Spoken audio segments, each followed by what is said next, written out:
है जंगली चौलाई की। जंगलों में जनरली खड़ी रहती है, छोटे छोटे इसके कांटे भी होते हैं जो चुभ जाती है, बहुत ही गुणकारी है।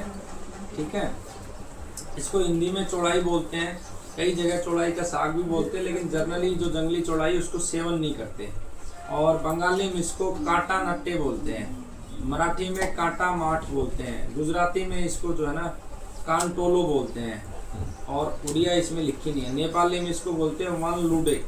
ठीक है, तो मेरी थोड़ा सा प्रोनाउंस सही भी नहीं। अंग्रेजी में इसको बोलते हैं स्पाइनी एमारेंथ।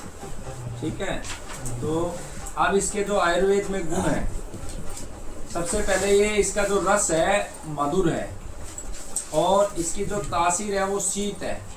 ठीक है, कफ को और पित्त शामक है।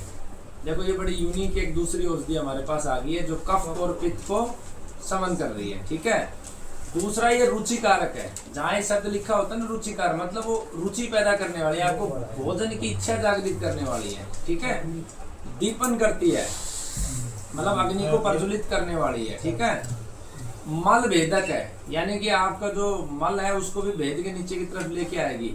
मूत्र का प्रभाव बढ़ाने वाली है, मूत्रवर्धक है। ठीक है, क्षारीय है, वात को अल्प मात्रा में उत्पन्न करती है। ठीक है, यानी कि जिन लोगों का वात बिल्कुल कम है उसको बढ़ा भी सकती है। वात खाली बढ़ता बढ़ता है नहीं, विकृति का अर्थ ये होता है वात बढ़ता भी है और वात घटता भी है, सम में रहना सकती है। ठीक है, अब इसको अलग अलग जगह पे हम कैसे प्रयोग कर सकते हैं अलग अलग बीमारी में, उसके ऊपर इसकी चर्चा करेंगे। तो अभी तक ये क्या है, कफ और पित्त का समन करने वाली जो मुख्य बात है, जो अपने लिए एक नया याद करने वाली बात होगी। अब इसको हम प्रयोग करेंगे त्वचा के रोगों में। त्वचा के रोगों में ये रक्त को साफ करती है, तो रक्त को साफ करने से इससे लाभ होगा। इसको पीस के इसका जो लेप जो है त्वचा के रोगों में लेप भी कर सकते हैं।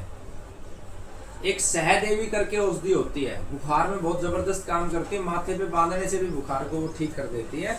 तो इसको बुखार के अंदर हम सहदेवी और चौड़ाई दोनों का जो मूल है इसको सिर पे बांधेंगे।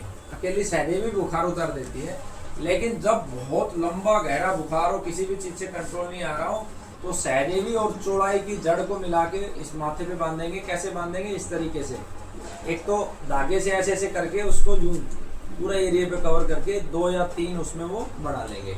मैंने एक बार ये प्रयोग करवाया था मेरे ऑफिस में किसी को।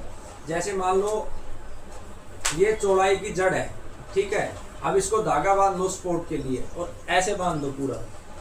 फिर इसका एक दूसरी चौड़ाई की जड़ लो, इसको इसके नीचे बांध लो, यानी कि 3 जैसे रस्सी रस के लिए बांध लो इसको। इसके अलावा ये रक्त पित्त की जो समस्या होती है उसमें चौड़ाई का जो मूल है उसका चूर्ण और समान मात्रा में चंदन दोनों को मिलाकर इसको सेवन कराएंगे तो रक्त पित्त में भी ये लाभ देगी। ठीक है,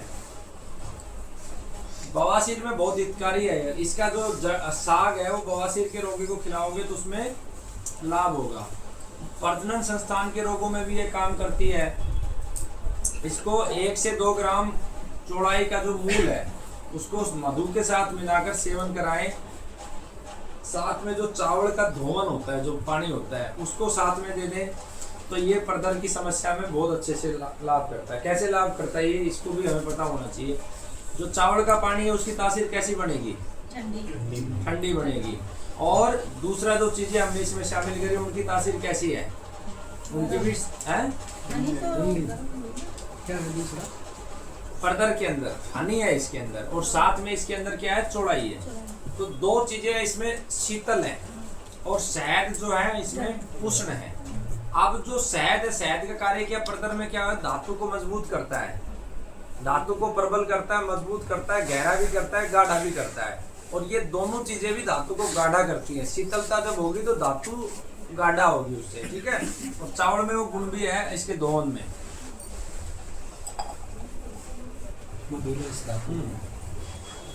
इसके बाद इसको हम प्रयोग कर सकते हैं हड्डियों के रोगों में। चौड़ाई के बीज को हम सेवन करा दें, तिल के साथ मिला के उसके लड्डू बना के दे दें, तो हड्डियों में जो वीकनेस है, कई लोगों की हड्डियां जैसे दर्द करती रहती है, तो उसमें ये बहुत लाभकारी है। चौड़ाई को विष चिकित्सा में भी बहुत प्रयोग किया जाता है।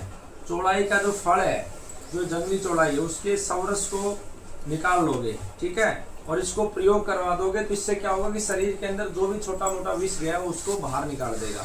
इसको हम कैंसर के रोगियों को भी प्रयोग करवा सकते हैं विष निकासन के लिए। शरीर से टॉक्सिन्स को बाहर निकालने के लिए इसको हमें प्रयोग कर सकते हैं।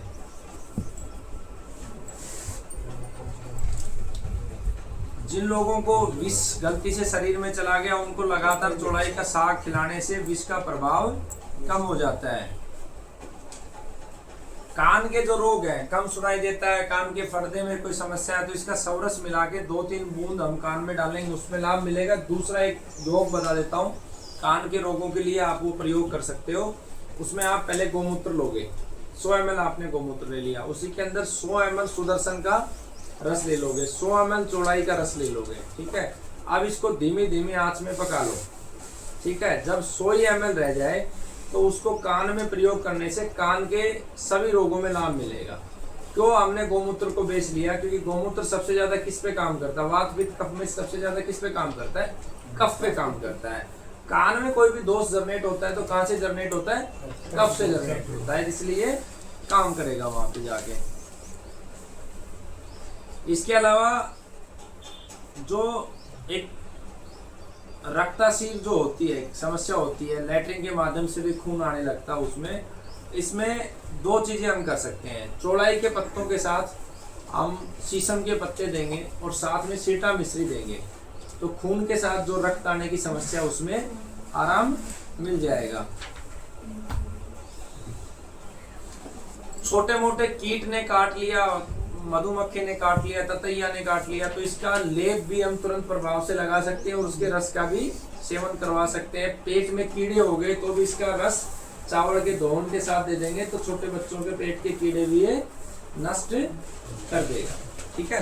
तो ये इस जंगली चौड़ाई के मुख्य उपयोग थे।